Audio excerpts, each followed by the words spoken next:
The wind howled through the empty streets as a small figure struggled against the falling snow, her tiny hands wrapped around a torn school bag. She stopped in front of the tall glass doors of a corporate tower, her breath trembling, her eyes red, as if she had cried all night. When the security guard bent down to ask if she was lost, she whispered something that made his heart drop. Seconds later, he rushed to call the CEO upstairs. And when the CEO came down, the little girl looked up at him and said in a shivering voice, "Sir, my mom didn't come home last night." Before the story begins, please like this video and subscribe to Hopeful Stories for more emotional content. Snowflakes drifted gently from the gray morning sky, blanketing the city in a cold silence as the CEO, Daniel Hayes, stared at the trembling little girl standing before him. Her clothes were thin, far too light for the icy morning, and her cheeks flushed red from the cold. She couldn't have been more than 7. "What's your name?"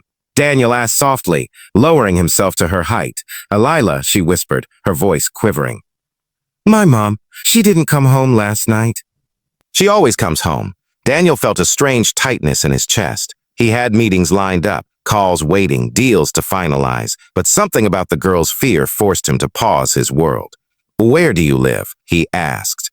Lila pointed down the snowy street, explaining that her mother worked the night shift at a diner and always returned before dawn. But today, her bed was empty and cold. Lila said she waited and waited until she couldn't bear it anymore, so she walked through the snow to the only place she thought could help. Her mother once cleaned floors here before Daniel took over the company. Daniel recognized the name when she told him. Maria Torres. A hard-working single mother who always greeted everyone with kindness. He had seen her only a handful of times, but he remembered her warm smile. Without hesitation, Daniel removed his coat and wrapped it around Lila's shoulders. "We'll find her," he promised, surprising even himself with the certainty in his own voice. They stepped outside, the wind slicing through the air as they walked side by side toward the diner, where Maria worked. The city seemed too quiet, too indifferent, as if hiding the truth beneath its snowy cloak. Lila walked close to Daniel, occasionally glancing up at him with eyes filled with desperate hope. When they reached the diner, the windows were fogged, and the few people eating inside turned as the door chimed. Daniel asked the manager if Maria had shown up for her shift, and the man frowned, shaking his head. "She left around midnight, said she wasn't feeling well." Lila clutched Daniel's hand, panic growing in her eyes. The manager added that someone had seen her walk toward the old bridge near the outskirts, a place people rarely visited in winter. Daniel's heart dropped. Why would she go there? Lila tugged at his sleeve. "We have to go," she pleaded. Daniel nodded, lifting her into his arms to shield her from the biting cold as they headed out again. The snow grew heavier, swirling around them like white ghosts.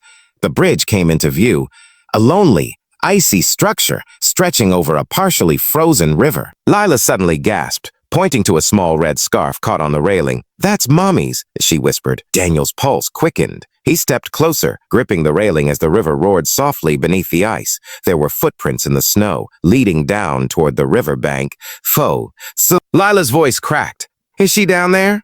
Daniel swallowed hard, trying to stay calm for her sake, though fear crept into his own heart. He followed the tracks carefully, his shoes slipping on the icy slope. Then, halfway down the bank, he froze. Something, a shape, was lying near the water's edge. His breath hitched as he whispered, "Alila, stay here." The wind carried the girl's frightened whimpers as Daniel stepped closer to the unmoving figure. His heart pounded, praying desperately that he wasn't too late. Daniel rushed forward, his boots crunching through the thick snow, and when he reached the motionless figure, he felt a jolt of relief. It was Maria, but she was alive. Barely. He knelt beside her, noticing the deep exhaustion etched into her face, her lips pale, her hands trembling as if she had been fighting the cold for hours. She attempted to speak, her voice weak and cracked. "Alila," she whispered before her eyes drifted shut. Daniel's instincts surged. He pulled out his phone and immediately called emergency services, his voice firm yet shaking. "I found a woman unconscious by the river. She needs help now." He took off his suit jacket and wrapped it tightly around Maria, trying to preserve what little warmth she had left. Lila, unable to stay put, slid down the snowy slope and ran toward her mother, collapsing beside her with a sob that tore through the icy air. "Mommy, wake up!" she cried, shaking Maria's arm gently. Daniel placed a steadying hand on her shoulder. She will be okay. Help is coming. Lila looked up at him with tear-streaked cheeks. She didn't want to go to work yesterday. She choked out. She said she wasn't feeling good, but she went because we needed money and felt guilt crash over him like a wave. He had built a company, created jobs, chased success, but he had never truly seen the people who worked behind the scenes. People like Maria, who gave everything, even their health, to survive. Within minutes, sirens echoed through the cold air, and paramedics hurried down the hill.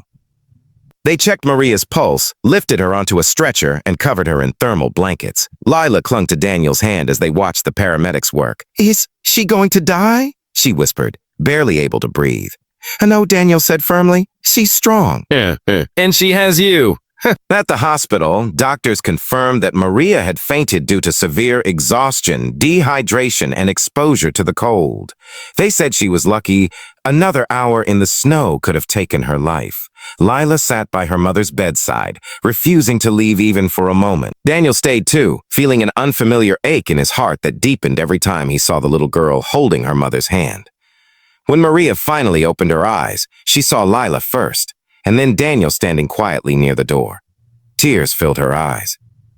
"Thank you," she whispered. "You didn't have to." Yes," Daniel interrupted gently. "I did."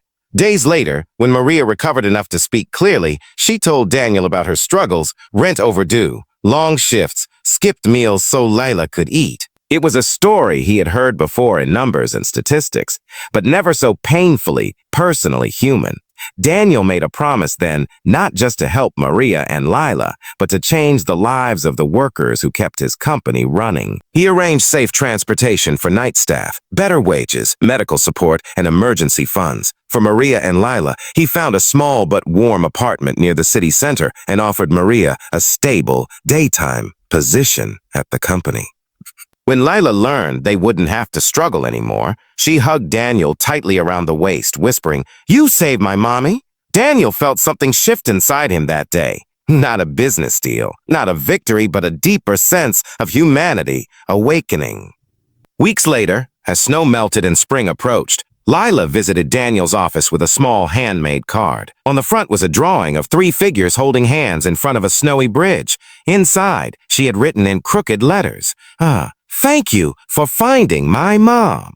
Daniel kept that card on his desk, a reminder of the cold morning that changed his heart forever. And if you want more stories that warm your heart like this, don't forget to like the video and subscribe to Hopeful Stories for more touching content.